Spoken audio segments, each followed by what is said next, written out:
வணக்கம் and welcome to the show interesting info. ஜனவரி 7 இன்னைக்கு ஜப்பானில் நானாகுசா நோ சேக்கோ அப்படின்னு சொல்லிட்டு ஒரு திருவிழாவை கொண்டாடுறாங்க. இந்த பேர் தான் நம்ம வாயில் நுழையில, ஆனால் இந்த திருவிழாவில் செய்யக்கூடிய சூப்பு ஒன்மோர் கேட்டு சாப்பிட்ற அளவுக்கு இருக்கும் அப்படின்ற அளவுக்கு சொல்லியிருக்கிறாங்க. சரி, இந்த திருவிழாவில் என்ன பண்ணுவாங்க அப்படின்னு பார்த்தீங்கன்னா 7 வசந்த மலர்கள், அதாவது 7 விதமான மூலிகைகளை வச்சு ஒரு சூப் ரெடி பண்ணுறாங்க. அந்த சூப்பு குடிக்கிறது தான் திருவிழா. என்னடா இது ஒரு சூப் குடிக்கிறதுல ஒரு திருவிழாவா அப்படின்னு பார்த்தீங்கன்னா ஆமாங்க, இதுக்கு பின்னாடி ஒரு மிகப்பெரிய ஒரு வரலாறே இருக்குது. என்ன அப்படின்னு பார்த்தீங்கன்னா 1603லேருந்து 1867 வரைக்கும் டோகுகாவா ஜிடாய் அப்படின்ற ஒரு வம்சத்தை சேர்ந்தவங்க தான் ஜப்பானை முழுக்க வந்து ஆட்சி செஞ்சுக்கிட்டு இருந்தாங்க. அந்த காலகட்டம் தான் பார்த்தீங்கன்னா ஜப்பானுடைய ஒரு பெரிய பொற்காலமாக பார்க்கப்படுது. ஏன்னா அந்த சமயத்தில் தான் அரசியல் சீரமைப்பிலிருந்து பொருளாதார வளர்ச்சியிலேருந்து நிலவியல் ரீதியாகவும் சரி அவங்க பயங்கர ஸ்ட்ராங்காக இருந்த ஒரு சமயமாக பார்க்கப்படுது. ஸோ அப்படிப்பட்ட ஒரு காலகட்டத்தில் இந்த திருவிழாவையும் வந்து உருவாக்கி இருக்கிறாங்க. இந்த திருவிழாவினுடைய பேஸ் என்ன அப்படின்னு பார்த்தீங்கன்னா புது வருஷம் தொடங்கிருச்சு. ஸோ நம்ம ஜப்பானில் இருக்கக்கூடிய எல்லாரும் வந்து மிகப்பெரிய வளர்ச்சி அடையணும்னா எல்லாத்துக்கும் பேஸாக இருக்கிறது நம்மளுடைய உடல் தான்.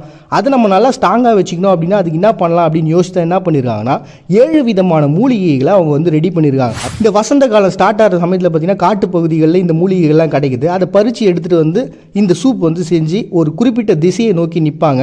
அப்போ அவங்க மனசில் இருக்கக்கூடிய விஷயங்கள்லாம் வேண்டிக்கிட்டு இதுக்கப்புறம் நமக்கு எந்த நெகட்டிவும் வரக்கூடாது, எந்த தீய சக்திகளாலையும் நமக்கு எந்த பாதிப்பும் வரக்கூடாது, நம்ம உடல் நல்லா ஸ்ட்ராங்காக இருக்கணும், இந்த வருஷம் முழுக்க நல்லா உழைக்கணும் அப்படின்ற மாதிரி பலவிதமான வேண்டுதல்களை அவங்க வச்சுட்டு இந்த சூப்பு குடிப்பாங்களா. அதன் மூலமாக அந்த வருஷம் ஃபுல்லாக நல்லா ஹெல்த்தியாக இருக்கும் அப்படின்றது அவங்களுடைய நம்பிக்கையாக இருக்குது. சரி, அந்த சூப்பு எதெல்லாம் வச்சு பண்ணுறாங்க அப்படின்னு பார்த்தீங்கன்னா 7 விதமான வசந்த மலர்களாக பார்க்கப்படுது. ஒன்று பார்த்தீங்கன்னா Japanese parsley, shepherd purse, cudweed, chickweed, nipplewort, turnip, முள்ளங்கி. ஸோ இது எல்லாத்தையும் சேர்த்து தான் பார்த்தீங்கன்னா அவங்க அந்த சூப்பே ரெடி பண்ணுறாங்க. அதே மாதிரி பார்த்தீங்கன்னா இதில் வந்து 7 விதமான இலையுதிர் கால மலர்கள்னு சொல்லப்படுது. ஆனால் அந்த மலர்களை பொறுத்த வரைக்கும் சாப்பிட்றதுக்காகவோ இல்லை அலங்காரத்துக்காகவோ அவங்க வைக்கல. அது வந்து ஒரு பாசிட்டிவான ஒரு வைப்பை கொடுக்க வேண்டிய சின்ன மலர்களாக இருந்தாலும் பார்க்கறதுக்கு ரொம்ப அழகாக இருக்கே அப்படின்னு சொல்லிட்டு அதில் பாசிட்டிவான விஷயங்களை பற்றி பேசுகிறதுக்காக மட்டும்தான் அந்த மலர்களை வச்சுருக்காங்க. ஆனால் இந்த திருவிழாவை பொறுத்தவரை இதோட பேஸ் என்னென்னா இந்த 7 விதமான மூலிகைகளை வச்சு ஒரு சின்னதாக கஞ்சி செஞ்சு சூப்பு செஞ்சு சாப்பிடக்கூடிய ஒரு பெரிய திருவிழாவாக பார்க்கப்படுது. இது நம்மளை பொறுத்த வரைக்கும் ரொம்ப சாதாரணமாக இருக்கலாம், ஆனால் ஜப்பானை பொறுத்த வரைக்கும் மிகப்பெரிய திருவிழாவாக பார்க்கப்படுது. முதல்லாம் பார்த்தீங்கன்னா காட்டில் போய் தேடி கண்டுபிடிச்சி அந்த மூலிகைகள் எடுக்கணும். ஆனால் இப்போ அது எல்லாமே மாறிச்சு, ரொம்ப ட்ரெண்ட் ஆகிட்டோம்ல. அதனால் என்ன பண்ணியிருக்காங்க, அதெல்லாம் ஆர்டர் போட்டாங்க அப்படின்னா உடனே அந்த 7 விதமான மூலிகை ஒரே பேக்கிங்கில் வந்து சேர்ந்தது தான். அந்த அளவுக்கு வந்து இப்போ மாறி இருக்குது அப்படின்ட்டு. என்னதான் மாறினாலும் அந்த பழமையை மறக்காமல் இன்றைக்கும் அவங்க கொண்டாடுறது ஒரு பெரிய விஷயமாக தாங்க இருக்குது. ஸோ அப்படி கொண்டாடக்கூடிய ஒரு திருவிழா பார்த்தீங்கன்னா ஜனவரி 7 நானாகுசா நோ சேக்குன்னு சொல்லி கொண்டாடுறாங்க, ஜாப்பனீஸ் ஜனவரி 7.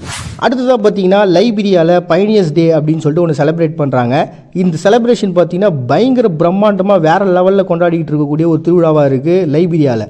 அப்படிப்பட்ட இந்த திருவிழாவுக்கும் பார்த்தீங்கன்னா ஒரு பெரிய எதிர்ப்பு இருக்குது. இந்த எதிர்ப்பு எதனால் உருவாச்சுன்னு நம்ம தெரிஞ்சுக்கணும்னா இதனுடைய வரலாற்றை லைட்டை நம்ம புரட்டி பார்த்தி ஆகணும். அப்படி அந்த வரலாற்றில் என்ன தான் சொல்கிறாங்க அப்படின்னு பார்த்தீங்கன்னா 1822 அமெரிக்க காலனைசேஷன் சொசைட்டின்னு சொல்லிட்டு ஒன்று உருவாச்சு. இந்த சொசைட்டி எதுக்காக உருவாக்குனாங்க அப்படின்னு பார்த்தீங்கன்னா அந்த சமயத்தில் இனவெறி, அடிமைத்தனம் இது எல்லாமே அதிகமாக இருந்த காலகட்டம் இல்லையா. அந்த சமயத்தில் என்னென்னா அடிமை ஒழிப்பு அப்படின்ற ஒரு விஷயத்தை கொண்டு வந்தாங்க. அந்த சமயத்தில் தான் என்ன பண்ணுறாங்கன்னா அமெரிக்காவில் இருக்கக்கூடிய கருப்பினத்தவர்கள், அதாவது அடிமையாக இருக்கவங்க, இவங்க எல்லாருமே நீங்கள் சொந்த ஊருக்கே திரும்பி போகலாம்ப்பா, அது உங்களோட விருப்பம் அப்படின்றது தான் இந்த அமெரிக்க காலனைசேஷன் சொசைட்டி வந்து சொல்கிறாங்க.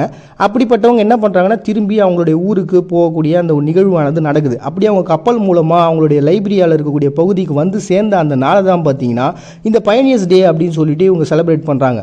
இவங்க எல்லாருமே வீடு திரும்பின இந்த நாளை வந்து பயங்கரமாக செலிப்ரேட் பண்ணால் இன்னொரு பக்கம் பார்த்தீங்கன்னா பூர்வீகமாக லைப்ரரியாவில் இருப்பாங்களே அந்த மக்கள் என்ன சொல்கிறாங்கன்னா அவங்க நம்மளை அடிமையாக வச்சிருக்கிறாங்க, அப்படிப்பட்டவங்களை வந்து விடுதலை பண்ணிட்டோன்றதுக்காக அவங்கக்கிட்ட போய் நீங்கள் ப்ரைஸ் பண்ணி அவங்களையும் வந்து சந்தோஷப்படுத்தி நீங்கள் இந்த மாதிரிலாம் கொண்டாடுறது சரியான ஒரு விஷயம் கிடையாது. அவங்கள நீங்கள் ப்ரைஸ் பண்ண வேண்டிய அவசியம் கிடையாது. அதுவும் இல்லாமல் இது ஒரு கொண்டாடக்கூடிய ஒரு தினமே கிடையாது, நீங்கள் எதுக்காக இதை கொண்டாடுறீங்கன்னு சொல்லிட்டு ஒரு எதிர்ப்பு வந்து தெரிவிச்சுட்டு இருக்காங்க. என்னதான் இருந்தாலும் நாம் அடிமையாக இருந்தவங்க இன்றைக்கி சுதந்திரமாயிட்டோம், ஒரு மிகப்பெரிய அளவில் ஹாப்பி நம்ம எல்லாருக்கும் கிடச்சிருக்கு, நம்ம எல்லாம் வீடு திரும்பி இருக்கிறோம் அப்படின்ற ஒரு விஷயம் பெருசு இல்லையா. அதை நம்ம கொண்டாடியே ஆகணும்னு சொல்லிட்டு தான் இப்போ லைப்ரரியாவில் பைனியர்ஸ் டே அப்படின்னு சொல்லிட்டு பயங்கர செலிப்ரேஷனோட கொண்டாடிட்டு இருக்காங்க லைப்ரரியா ஜனவரி 7. அடுத்ததாக பார்த்தீங்கன்னா விக்ட்ரி ஓவர் ஜெனோசைட் டே அப்படின்னு சொல்லிட்டு கம்போடியாவில் பயங்கர கம்பீரமாக ஒரு விழா ஆனது கொண்டாடப்பட்டுருக்கு. இதனுடைய வரலாறு என்ன அப்படின்னு பார்த்தீங்கன்னா 1975லேருந்து 1979 வரைக்கும் கெமரூஜ் அப்படின்றவங்களுடைய ஆட்சியில் தான் இந்த பகுதி இருந்தது. கெமரூஜ்ன்றது ஒரு ஆளுடைய பேர் கிடையாது, ஒரு பர்சனுடைய பேர் கிடையாது, ஒரு குழுவினுடைய பேர். அதாவது நம்ம இதுக்கு முன்னாடி பத்தேட்லாவோ அப்படின்னு சொல்லிட்டு ஒரு குழு பற்றி பார்த்தோம், ஞாபகம் இருக்குங்களா?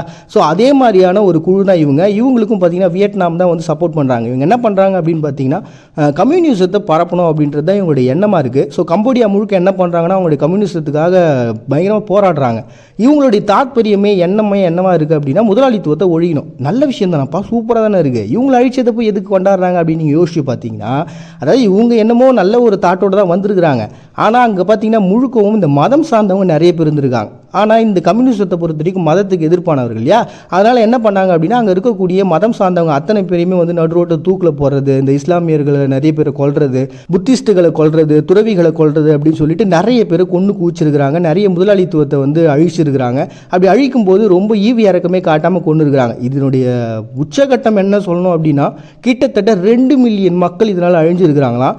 இவ்வளோ பேர் வந்து அழிக்கப்பட்டிருக்கக்கூடிய இந்த கேமரூஜ் அப்படின்ற ஒரு ஆட்சி நம்ம நாட்டுக்கு தேவையா, இந்த ஒரு அதிகாரம் நமக்கு தேவையா அப்படின்னு சொல்லி மக்கள் புரட்சி பண்ணி மக்கள் மத்தியில் ஒரு மிகப்பெரிய எதிர்ப்பு உருவாகுது. அவங்க என்ன பண்ணுறாங்க, ஒரு சிறு துருப்புகளாக ஒன்றா சேர்ந்து இந்த ஒரு ஆட்சியை எதிர்த்து நம்ம வந்து போரிடணும் அப்படின்னு சொல்லிட்டு போல்பாட் அப்படின்றவர் தான் இந்த கேமரூஜுக்கு தலைவராக இருந்தார் அந்த சமயத்தில். அப்போ இவங்களை வந்து இந்த புரட்சி குழுக்கள் ஒன்றா சேர்ந்து இவங்களை அழித்து 1979 ஒரு பெரிய ரிலீஃப் இவங்க எல்லாருமே கிடைக்குது. அப்படி கிடைச்ச ஒரு ரிலீஃபை தான் இவங்க பார்த்தீங்கன்னா விக்ட்ரி ஓவர் ஜெனோசைட் டே அப்படின்னு சொல்லிட்டு பயங்கர கம்பீரமாக கொண்டாடுறாங்க. ஏன்னா அது வரைக்கும் இருந்த மிகப்பெரிய சர்வாதிகார ஆட்சியை நம்ம எதிர்த்திருக்கிறோம், நமக்கு புது ஒரு வாழ்க்கை கிடைச்சிருக்கு அப்படின்ற ஒரு சந்தோஷத்தோடு தான் இந்த டேவை கொண்டாடுறாங்க. கம்போடியா விக்ட்ரி ஓவர் ஜெனோசைட் டேன்னு ஜனவரி 7. அடுத்ததாக பார்த்தீங்கன்னா ட்ரை கலர் டே அப்படின்னு சொல்லிட்டு இட்டாலியில் வந்து செலிப்ரேட் பண்ணுறாங்க. ஒவ்வொரு நாட்டுக்குமே வந்து அவங்க நாட்டுடைய அடையாளம் கொடி தான். அப்படிப்பட்ட அந்த கொடியை வந்து நம்ம பயங்கரமாக செலிப்ரேட் பண்ணுறது அவசியமான ஒன்று தானே. அப்படிப்பட்ட ஒரு விழாவாக தான் இது இருக்குது. இவங்க நாட்டை பொறுத்தவரைக்கும் அந்த கொடியில் வந்து 3 கலர் இருக்குங்க, பச்சை, வெள்ளை, சிவப்பு. பச்சை வந்து நம்பிக்கையையும், வெள்ளை வந்து அமைதியையும், சிவப்பு வந்து அவங்க நாட்டினுடைய பலத்தையும் காட்டக்கூடிய ஒன்றா இருக்குது. இது வந்து என்ன பண்ணுறாங்கன்னா முதல்ல நிறைய பேர் இதுக்காக ரெடி பண்ணி எடுத்துகிட்டு வந்து கொடுக்குறாங்க.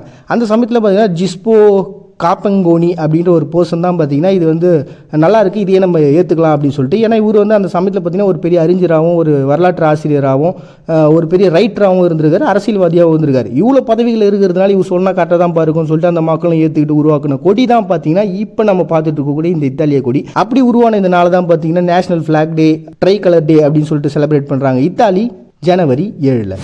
மதங்கள் இல்லை அப்படின்னு சொல்கிறது முற்போக்கு சிந்தனை இல்லை, மதங்களை கடந்தது மனிதம் சொல்கிறது தான் முற்போக்கு சிந்தனைன்னு நான் நினைக்கிறேன். மறுபடியும் எல்லாரையும் நாளைக்கு சந்திக்கிறார் வரை உங்கள்கிட்ட விடைபெறுவது நான் உங்கள் பாண்டியன். நீங்கள் பார்த்துட்டு இருக்கீங்க இந்த நிகழ்ச்சி இன்ட்ரெஸ்டிங் இன்ஃபோ.